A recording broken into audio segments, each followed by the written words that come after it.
Merci, fidèles téléspectateurs de la tribune de Leader. Nous sommes une fois de plus très heureux de vous retrouver dans le cadre de cette grande émission où nous avons toujours eu le plaisir de recevoir pour vous un grand leader multidimensionnel.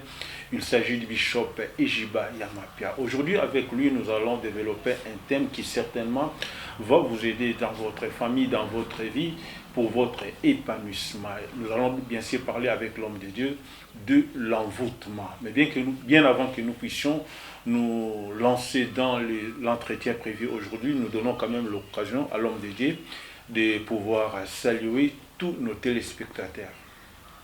Shalom, vous tous les abonnés de MS TV. Shalom, vous tous qui nous suivez de partout. Que la grâce, la miséricorde de l'Éternel, notre Dieu, soit votre partage. Merci beaucoup, Bishop. Nous avons souvent entendu parler d'un terme très complexe, envoûtement. Que peut-on comprendre sur ce terme envoûtement? C'est quoi au juste? L'envoûtement, c'est comme dit le mot, oui, les forces des ténèbres, les forces maléfiques prennent, comme qui dirait, possession de la vie d'une personne, voilà, et prennent possession de la vie de toute une famille, oui, et l'ensemble de ces activités sorcellériques, oui, si tel est le terme, c'est ce que l'on appelle envoûtement. Ça veut dire que le sens vital de la famille, le sens vital de l'individu a été vidé et quelqu'un peut être en train de marcher, mais en soi, c'est une personne déjà défilochée, désintégrée et, que dirais-je, un mort-vivant. Un mort vivant, comme vous venez de le définir, Bishop Ejiba Yamapia. Comment est-ce qu'une famille, comment est-ce qu'une personne peut réellement comprendre qu'il est en train de vivre sous l'emprise de l'envoûtement? Est-il aussi facile que quelqu'un comprenne et accepte qu'il est sous cette puissance maléfique? Le diable, c'est le prince du monde des ténèbres. Voilà.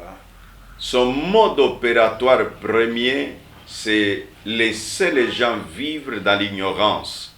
Parce que le moment que quelqu'un vit dans l'ignorance, il a la difficulté de se découvrir. Il a la difficulté de comprendre et de voir clairement ce qui se passe autour de lui. Et là, le diable opère calmement. Voilà. C'est ainsi. C'est possible que quelqu'un sache ma situation n'est pas normale, oui, et prenne des dispositions qui s'imposent pour sortir de cet état des choses. Voilà. C'est là que nous disons, oui, une famille peut savoir qu'elle est sous envoûtement, ou un homme peut savoir qu'il est sous envoûtement. Voilà. Mais sur le plan de famille, quels sont des signes qui peuvent réellement déterminer que cette famille est sous l'emprise d'envoûtement? Vraiment, je bénis le Seigneur pour la question parce que la famille ou la personne, pour qu'elle reconnaisse, oui, qu'elle est sous envoûtement, si nous allons plus loin, c'est comme si tu demandes les signes qui, oui, montrent l'envoûtement. Le premier signe de l'envoûtement, c'est d'abord la participation de la personne elle-même à son échec. Voilà. Qui veut dire quoi? Quelqu'un peut, comme qui dirait, lui peut-être n'est pas sorcier, oui, mais il agit comme si il s'ensorcelait lui-même. Voilà. Par les actes qu'il pose, il est comme quelqu'un qui travaille lui-même à son échec. Voilà. Il y a l'échec qui peut arriver en fonction de ce que l'autre t'empêche de réussir. Voilà. C'est comme quand vous êtes sur le terrain de football. Oui, oui, il y a un défenseur qui empêche à l'attaquant de progresser. Oui, là, c'est normal. Oui. Parce qu'il est dans un camp, il empêche que la défaite ne vienne pas, voilà, dans son camp. Voilà. Mais dans le cas d'un envoûté, oui, Et je vais donner un exemple. Dans la sorcellerie, il y a les différents degrés d'ensorcellement. Oui. Il y a une personne à qui on a jeté seulement un mauvais sort. Voilà. Et ça peut être une maladie. Bon, après un temps, il peut se remettre. Mais un envoûté, lui, on lui fait participer à son échec. Voilà. C'est comme qui dirait, vous avez un habit, on a enlevé tous les fils. Or, quand on enlève les fils dans un habit, automatiquement, il n'y a plus rien. Voilà. C'est pourquoi j'ai dit au départ qu'un homme envoûté, il est comparable à un mort-vivant. C'est-à-dire, lui se voit, les gens le voient qu'il est vivant, oui. Mais en réalité, ce qui peut faire de lui un vivant, c'est déjà parti. Donc, un envoûté, parce que nous voulons dire les signes, oui. Je donne un exemple. Quelqu'un qui est dans le commerce, Oui. Cette même personne va se retrouver que les marchandises qu'il achète pour que ça soit vendu, ça peut être vendu, c'est normal oui. Dans le commerce. Mais pour un envoûté, il peut se trouver que là où on vend ce qui peut être vendable, voilà. Mais lui, ses yeux, c'est comme s'il est aveuglé. Et il va acheter des choses qui peuvent lui croire qu'il achète une mauvaise qualité, oui. Envie d'aller flouer les autres. Voilà. Mais il arrive, on lui pose même des questions. Mais les choses ici, biloko yo talakite. Alors, en tout cas, quand oza kolowana, na komi ko me retrouver na yebite. On dirait bazipakingai et lambana misu. Voilà un envoûté. Un envoûté, c'est cette personne qui, supposons que la personne a un rendez-vous de travail, voilà. Un rendez-vous d'affaires. Mais le moment de se lever, aller au rendez-vous, il trouve des raisons. Oui. Il dit, bon, les raisons. On lui dit, il y a d'embouteillage. Il dit, non, na yebindenge na moto, kuzala rapide. Et or, tout ce qu'il fait là, oui. Lui-même est en train de jouer à son échec. Voilà. C'est pourquoi on dit l'envoûté, il peut ne pas être un sorcier, oui. Mais il travaille lui-même à sa propre destruction. Voilà. Ces forces négatives qui veulent que lui ne progresse pas, que lui ne connaisse pas de percées, que lui ne voie pas le bout des tunnels, ces forces-là vont parfois le commettre à la faute. Oui. Je donne un exemple. Tu vois, c'est un exemple de sport, bien sûr. Oui, oui. Un joueur envoûté peut arriver même devant les poteaux vides.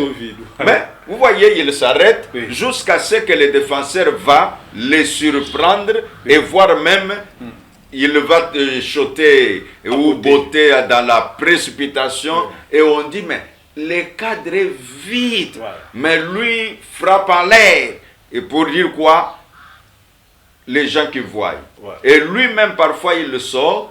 On lui montre où il regarde les films et il commence à se dire vraiment, c'était comme si j'étais hypnotisé. C'était comme si on m'avait enlevé toute la volonté d'action. Voilà. Ah, ça, ce sont les signes d'envoûtement. Voilà. Je me rappelle un jour, oui, il y avait un papa, il était envoûté. Oui.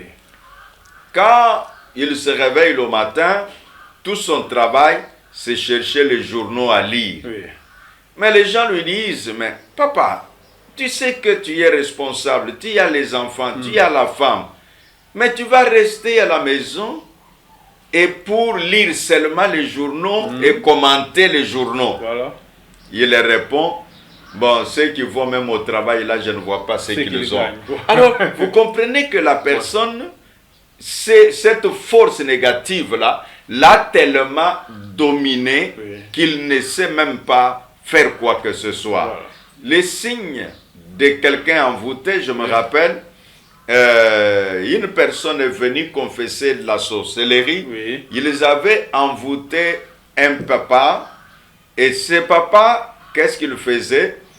Dès qu'il se réveille, s'il est assis sur une chaise, Oui. pour se lever, c'est tout un problème. Voilà. Mais le sorcier, quand il confessera, et il dira que d'ailleurs, la chaise sur laquelle il se met là, oui. Ce sont les gens qui voient que c'est une chaise, mais eux, dans la sorcellerie, c'est juste une composition des ossements des personnes qui le tuent, voilà. Et ils ont fait de cela une chaise qu'on lui donne, et il se met, quand il est assis là-bas, il peut dormir donc à longueur de journée, voilà. Il n'y a aucune volonté d'action, aucune volonté de pouvoir se lever et aller tenter de faire quelque chose comme les autres.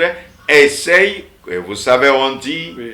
Qui sème le vent, récolte la tempête, pour dire qui ne sème rien, ne moissonnera rien. Voilà. Un envoûté, on lui enlève la volonté d'action.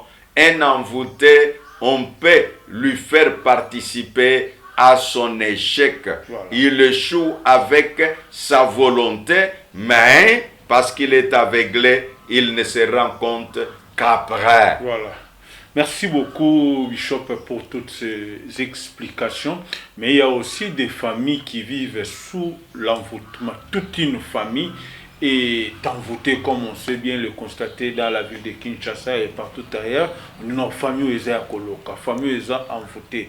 Comment on peut arriver même à de telles déclarations, des signes qui démontrent réellement que telle famille est en train de vivre sous une force diabolique? Dans le cas de toute une famille, oui. Là, l'ennemi, le diable, parce que l'envoûtement, oui. Ça vient du diable. Oui. Tu sais, dans la Bible, quand vous prenez le livre de Galates, que dit l'apôtre Paul? Il dit ceci: oh, vous, Galates, qui vous a envoûté? Voilà. Dans une autre version, on dit qui vous a ensorcelé. Voilà. Comment il justifie? Il dit, vous qui avez bien commencé, vous qui étiez zélés, mais aujourd'hui, vous commencez à fouler aux pieds toutes les valeurs qui ont fait votre force. Voilà. Une famille envoûtée peut se retrouver. Je donne un exemple. Oui. Le temps que les autres envoient les enfants à l'école, oui. Un papa se décide en disant, moi, en tout cas, mes enfants ne peuvent pas aller loin de moi. Oui.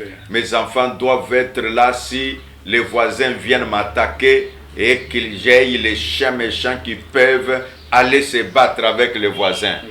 Les années avancent, il se retrouve qu'avec ses enfants, tous ne représentent pas grand-chose, mais les enfants des autres qui allaient à l'internat, oui. Qui allaient plus loin pour étudier, qui acceptaient d'aller souffrir, ils reviennent avec des diplômes qui leur donnent du travail. Oui. Maintenant, lui qui gardait ses enfants, parfois il ne savait pas, c'est seulement après qu'on découvre que cette famille-là, c'était une loi qui était déjà placée pour qu'elle n'aille pas loin. Voilà. Et parce qu'ils étaient sous cet envoûtement-là, ils ont établi eux-mêmes un système qu'ils croyaient être volontaire, mais un système qui les annihile, un système qui les déprave, un système qui fait en sorte qu'ils ne peuvent pas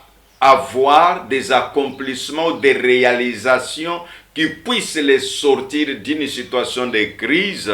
Et c'est là que vous trouvez, on dit, en tout cas, atabatu nyonso bazalaka bazangaka mais na famille wana on dirait pasi ezua siège nango nandaku wana. Voilà. Ce sont des signes qui montrent que il y a un système de non-envoûtement, de non-avancement permanent pour cette famille-là. Voilà.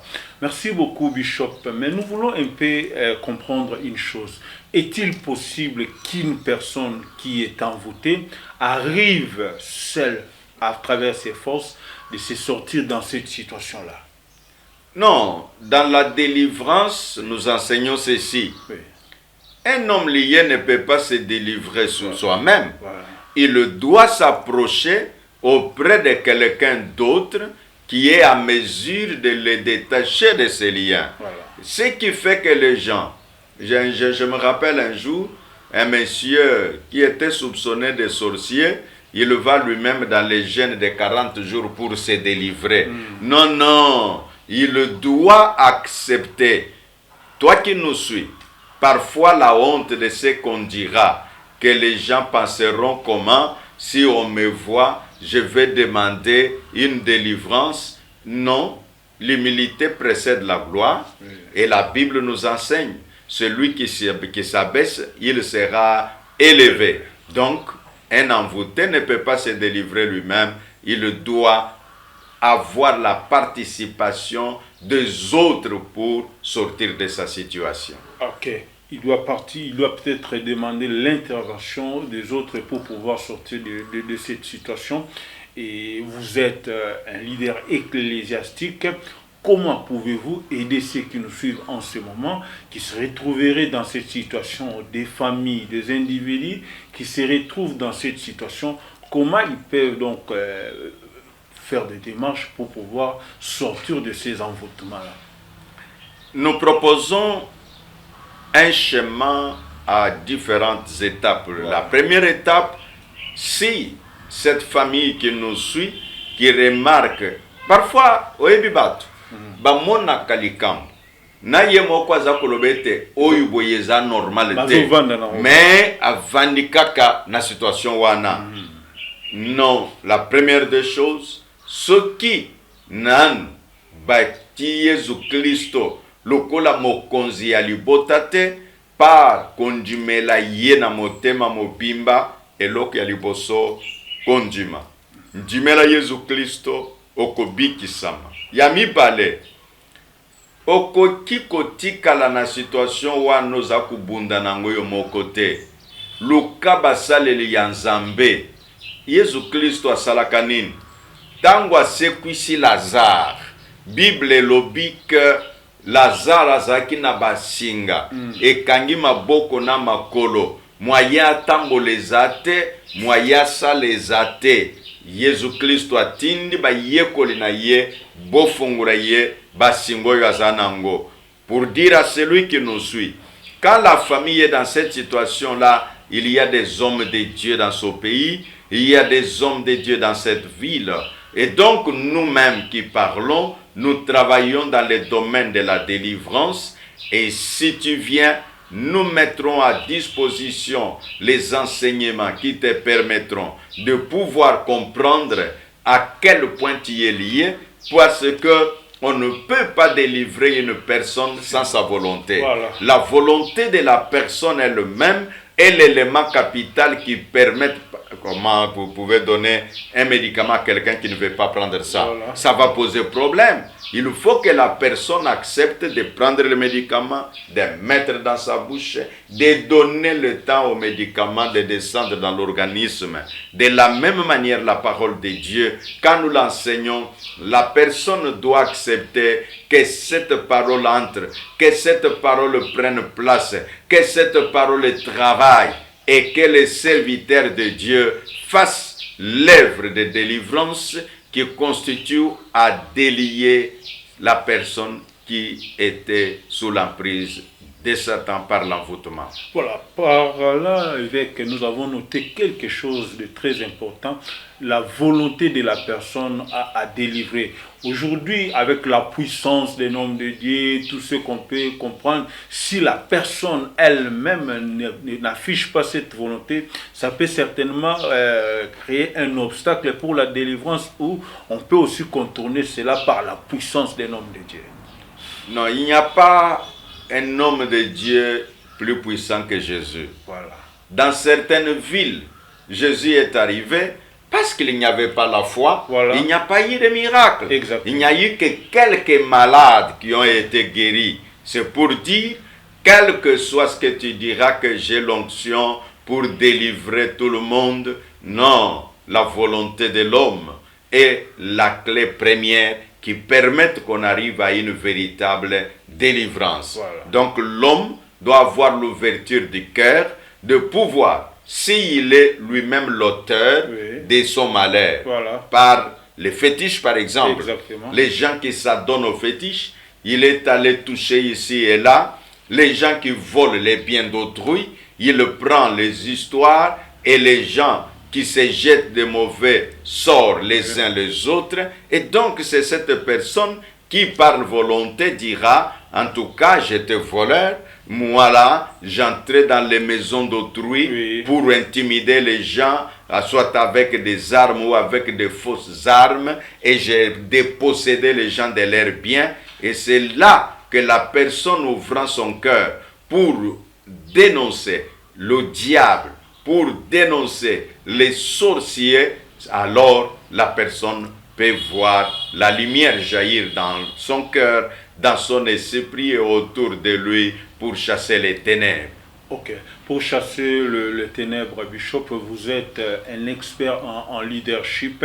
Et pour les cas de familles qui sont sous l'emprise de l'envoûtement, le leader de cette famille lui-même aussi peut conduire, il peut amener toute cette famille à la délivrance, d'abord lui en tant que leader, et puis amener le membre de sa famille où ça doit se passer individuellement, où ça peut se passer individuellement.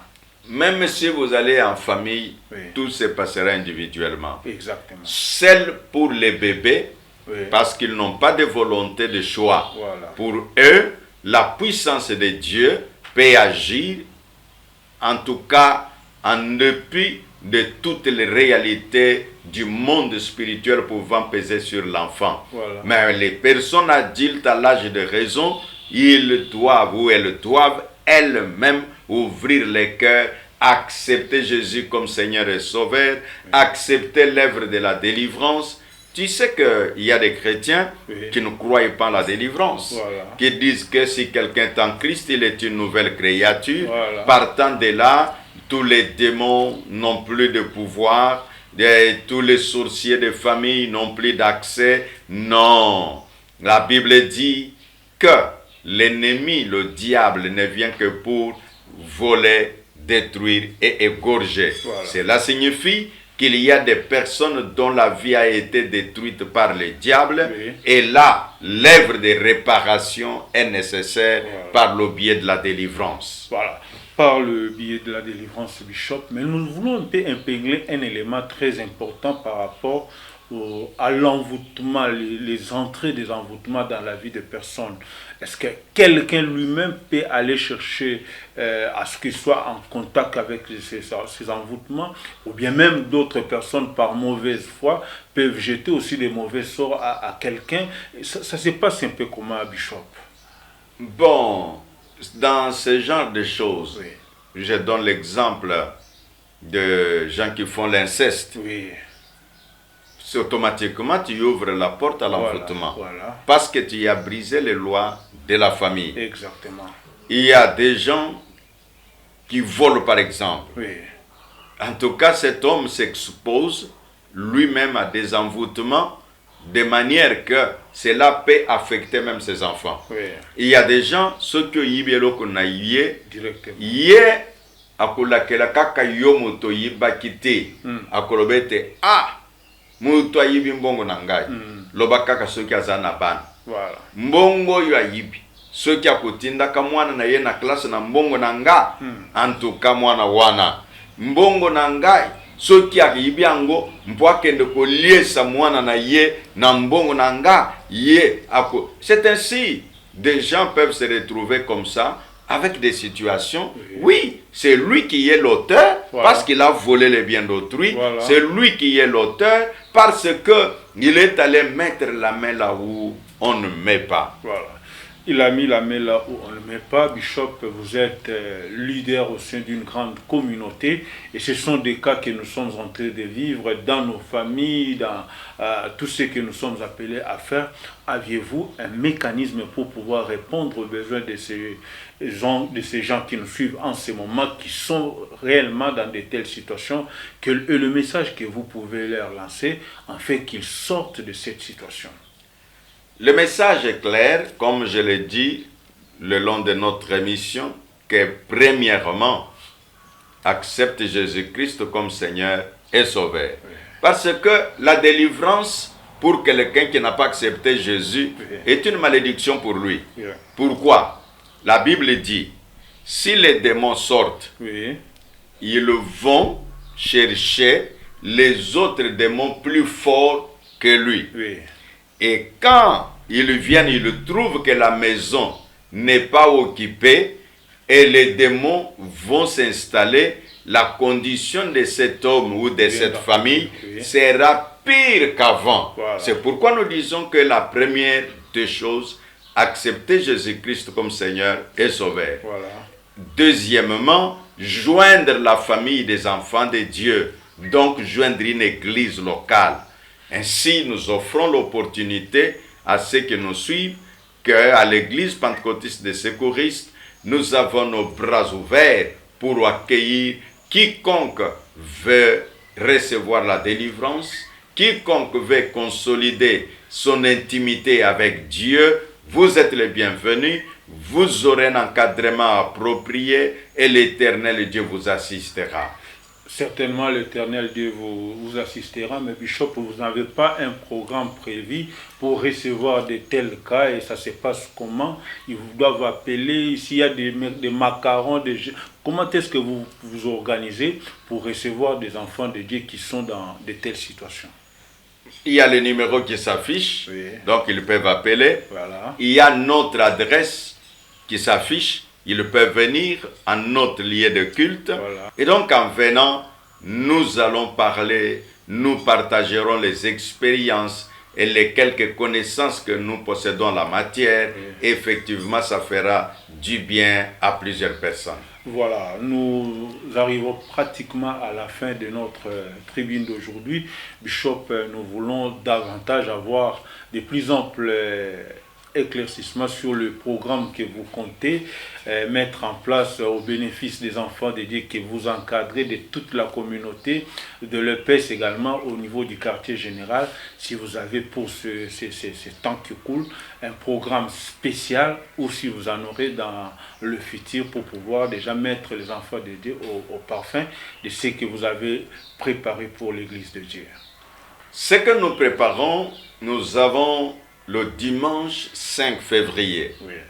C'est un dimanche que nous appelons dimanche des prémices. Voilà. Ce dimanche-là, nous viendrons devant Dieu pour des prières intenses et ferventes. Et ce dimanche-là, nous aurons également la Sainte Seine, où nous allons nous rappeler de la mort et de la résurrection de Christ. Voilà. Et nous parlerons de mystères des prémices et des mystères de la Sainte Seine. Voilà. Si la Bible dit que celui qui mange indignement le pain de la Sainte Seine, oui, il peut en attraper la maladie. Voilà. Mais nous voulons prier pour les bienfaits, voilà, les choses positives qui arrivent à celui qui reçoit la Sainte Seine. Et les équipes sont en train de préparer ce travail. Dimanche 5 février, papa, maman, vous engagez. Vous enveloppe na yo, tu as offrande prémisse. Parce que mois de janvier, ezali mois prémisse, mois ya yambo. Mbuma nyonso ya yambo sengeli kende pan zambe. Donc yaka zamba ko simba yo, zamba ko sikula yo, zamba ko pambola yo, zamba ko netola yo. Et tango koya yo mokote. Bana, mubali, mwasi, nabande koyo lingaka. Baya, tokozala na service ya Sainte Seine, tokozala na service ya réception des prémices, tokozala na service ya prière intense pour que Dieu bénisse son peuple. Parce que au sein de l'église pentecôtiste des secouristes, c'est une année 2023 baptisé sous le signe de la stabilité totale. Voilà. Donc tu étais instable dans ta vie, tu étais instable dans tes affaires, instable dans tes relations, instable dans ton foyer, instable dans ton travail, instable dans plusieurs situations qui t'entourent. Nous disons, viens, nous allons implorer la grâce de Dieu et l'Éternel Dieu accomplira les œuvres de sa gloire. Voilà. C'est au travers de cette invitation du grand leader charismatique, le bishop Ejiba Yamapia, à travers ce grand culte, retenez bien la date, le 5 février 2023, venez pour la prière des prémices. J'ose croire que la puissance de l'Éternel Dieu se manifestera. Nous sommes pratiquement arrivés à la fin de notre tribune. Bishop, si vous avez peut-être le tout dernier mot de la fête pour qu'on se sépare. Le tout dernier mot, c'est de dire aux uns et aux autres, bienvenue à l'église pentecôtiste des secouristes, abonnez-vous et faites abonner les autres. Et nous disons, l'envoûtement existe et il y a aussi la solution à l'envoûtement, c'est l'attachement à Dieu et à son église, recevoir les prières des hommes de Dieu que nous sommes et cela t'apportera la bénédiction à laquelle tu aspires. Merci beaucoup, fidèles téléspectateurs de MS Télévision. C'était pour nous un réel plaisir de vous tenir compagnie dans le cadre de ce grand numéro de la tribune des leaders où nous avons reçu pour vous le leader charismatique, le bishop Ejiba Yamapia. Je pense qu'au travers lui, beaucoup de familles, beaucoup de gens ont été délivrés de la malédiction, des envoûtements, et il y a toute une liste et des familles qui ont vécu la puissante main de Dieu au travers de cet homme. Je vous invite donc à retenir bien l'adresse et aussi bien le numéro qui est au bas de votre téléviseur. Vous pouvez appeler, vous aurez l'homme de Dieu. Il va vous orienter, il va vous coacher pour pouvoir sortir non seulement votre famille et vous personnellement de envoûtements. À cela, nous vous disons merci et vous fixons rendez-vous très prochainement, toujours sur la même chaîne MS Télévision. D'ici là, portez-vous bien. Merci. Merci, monsieur Médard. Merci, Bishop.